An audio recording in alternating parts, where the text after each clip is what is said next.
Hello and welcome to lovely Aalborg in Denmark. My lovely girlfriend is recording me, by the way, so I can be hands-free. Anyway, this is part 3 on the route from the Netherlands to Reykjavik in Iceland by train, ferry and bus, because there are no trains in Iceland. Like I told you in part 1 and part 2, in this series I will feature the railway stations where I'm arriving at, show you the trains I took on the route, and of course show you some views from the train. So in this situation I will show you the railway station of Aalborg, show you the intercity train I had between Aalborg and Århus. You find two kinds of trains on this route. I featured the other train as well, it's in the previous video. Anyway, I will tell you more about this in the video.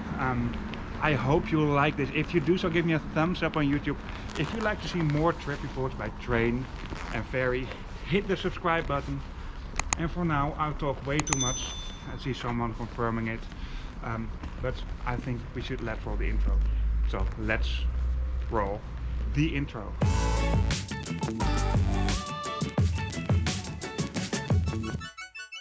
But let's start off by taking a look at the entire route. We'll be traveling from the Netherlands via Denmark and the Faroe Islands to Iceland by train, ferry and bus, because there are no trains on Iceland.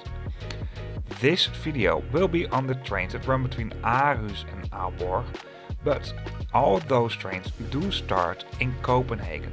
We traveled from the Netherlands and there are direct trains between Hamburg and Århus. This is why we changed trains in Århus on another intercity to Aalborg.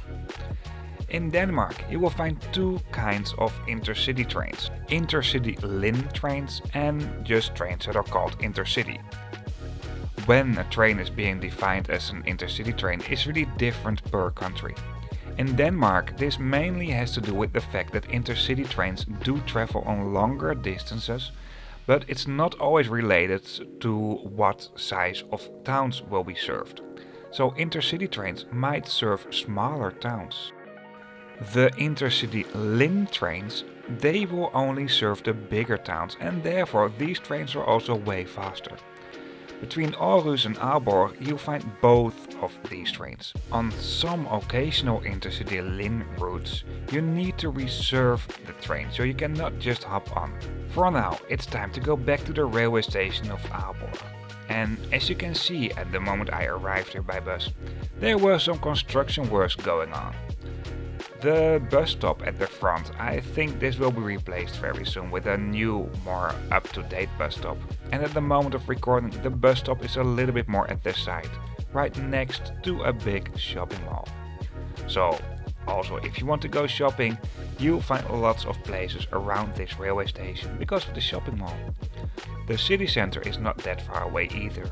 At the side you'll find a taxi stand, some parking spots, a spot for pickup and drop off railway passengers by car, and of course lots of parking spots for bikes, because this is Denmark, a true cycling nation after all. Where I'm from, the Netherlands, if you haven't heard from my accent already, is also a true bicycle country.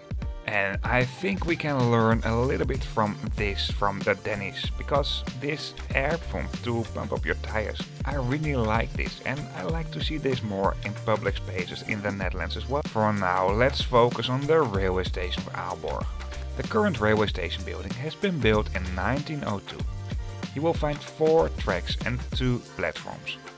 3 of these tracks are located right next to a platform. At the front, so at the old railway station building, you will find track number 1, and within the railway station building there's this central hall, and around here you find most services.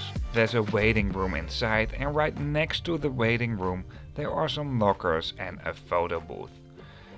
And what I noticed at more railway stations in Denmark is that you also find these miniature trains. If you throw in a coin, a train will start to ride. I really like it, but personally I really prefer the real deal. But I know there are lots of people out there who like miniature trains. Something that's really cool is that you find a VR gaming area within this railway station as well. I haven't tried it out, but I think it's pretty awesome. Some vending machines for train tickets, but also information displays are located over here as well. And you can also buy your train tickets within the 7-Eleven, what is a convenience store. There are 2 railway companies serving this railway station. The DSB, what is a state-owned railway company of Denmark for the long distance trains to the south and to Copenhagen. And then you find the trains of NJ. NJ is serving local trains towards Skagen and to Hirtshals. These trains are very interesting for ferry passengers towards Norway, Iceland and the Faroe Islands. The next video on this journey will be on these trains, by the way. A tunnel is linking the platforms with each other. Within this tunnel you'll find of course stairs, but there are also elevators. I was also a little bit curious about what you can find at the back of the railway station, and this is mainly a big park. I think in the summertime this is a really nice place. Over here there are some parking spots for bikes as well. The other platform where you find 2 other tracks, well, I think I don't have to explain a lot about this. Of course you find the departure screens and there's also a waiting room inside. For now, let's take a closer look at our train for today and let's go back to the railway station of Århus, because I took the train from there. On this route you might expect different kinds of rolling stock. For example, the intercity 3 trains and the intercity 4 trains. They're basically called intercity 3 or 4 because they do consist of 3 or 4 carriages. And of course these trains can be combined as well. So they might consist of more carriages than 3 or 4. However, I already have 2 videos where I covered the intercity 3 trains. The intercity 3 trains, as you can see over here, do serve mainly the intercity Lyn route, so the faster connections. So I took the IC4 trains, so the intercity 4, and that are these train types. They should have an initial top speed of 200 km per hour, but in service these trains will only go maximum 180 km per hour. There have been a lot of technical issues from the moment on that these trains entered service back in 2007. As a matter of fact, from 2025 these trains will not be in service anymore, and the entire fleet of the intercity 4 trains have been sold to other railway companies in other countries due to the many technical issues. Because new trains will be entering service in 2025, they will still keep these trains on some routes until that moment. For now, let's take a closer look at the exterior before I'll show you the interior of these trains. A yellow stripe above the windows does exactly indicate where you find the first class, and some basic icons do indicate some facilities, but there's not a whole lot of information at the exterior of these trains. Basic route information like the carriage number and the final destination have been written at LED screens above all entrance doors at the outside of these trains. For now, let's do a walkthrough of the train. These trains do come in first and second class, and the entire train comes in a 2x2 configuration, so 2 seats on both sides of the aisle. Near the entrance doors there are some maps of these trains that will host basic facilities, safety information, well, you name it. Most seats within these trains, and this is typical for Denmark, do face each other, but there are some occasional airline style seats as well. In the middle this train is a bit lower, and over here you have some space where you can, well, park your bike, and this is also where you find the accessible toilet. What I really like is that they have this elevator for people in a wheelchair so they can go to the upper parts as well.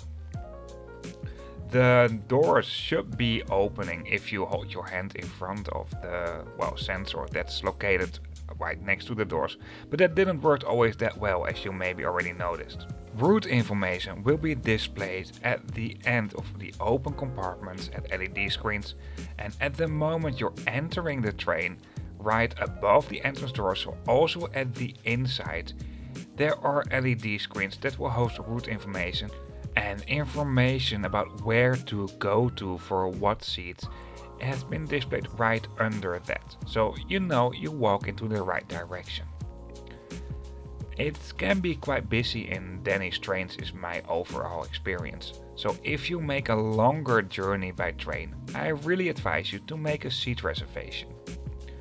It seemed like the area that was close to the, well, lower parts of the bicycle wheelchair area was originally planned to have a kind of a dining area. I didn't notice any dining areas or vending machines within these trains though.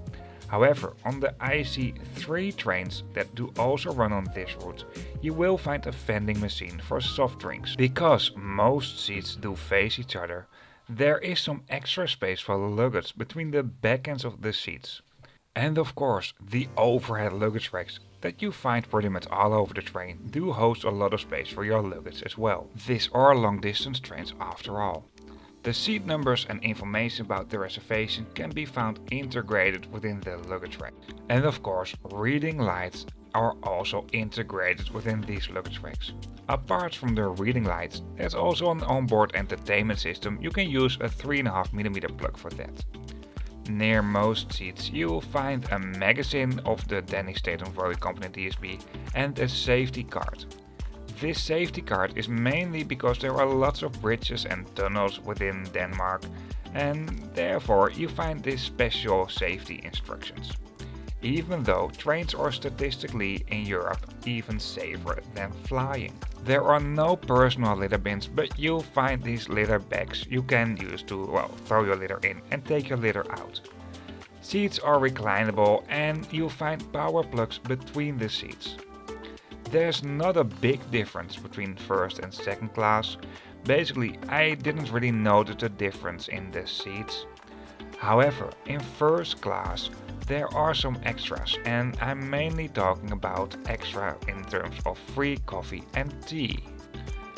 I let my girlfriend do the GF Master elbow test, and these trains, they passed the test. At all windows there are sunscreens, both in first and second class. Ideal for oh no, it's too south for midsummer night. The airline style seats do offer a really generous amount of legroom, and I found the legroom pretty good in general within these trains. As a matter of fact, the tray table I can fold out, it's quite far away over here. I think there might be even a little bit less legroom, and I won't say this pretty quick actually. So this is a good thing, and the seat comfort is really good as well.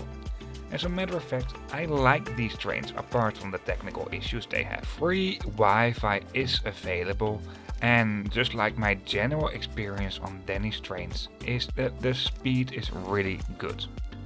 Of course, no train tour is complete without doing a toilet review, and this is how the bigger accessible toilet is. There's a support bar, and you can also turn this into a nursery space for babies. Ta-da! Well, I think you have a good general impression about these trains. And if you're watching this after 2025, so from 2026, probably you won't find these trains anymore in Denmark anyway. At last, let's take a look at the environmental impact if you're traveling by train, car and plane on this route. The upper part is for the entire route that we took from The Hague in the Netherlands to Hitshals in Denmark.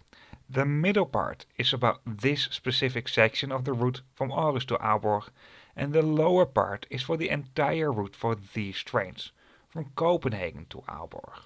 For the last section of this video, let's watch the views from the train between Århus and Aalborg.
So that's it for this video. Camera woman who recorded the introduction like literally a couple of 100 meters away from here. I hope you liked it. If you do so, give me a thumbs up, or this has been a helpful video too. The next video will be on the last section on a train on the route from the Netherlands to Iceland. After that we take a ferry, and in Iceland there are no trains, so we take buses. I hope you liked it. If you do so, give me a thumbs up. If you want to see more trip reports and you don't want to miss anything, hit the subscribe and the bell icon. And that's it for now. See you on my next video. Before I really end up this video, if you are interested in other trip reports, of course related videos to this video can be found in the description of this video, and on this channel youtube.com/Trainviking you can find a lot of other trip reports. But something else you find in the description of this video is a link to a map, and on this map you can find all trip reports. Of course I'm making more videos, so more lines will be added to this. Once again, thank you for watching and see you on my next video.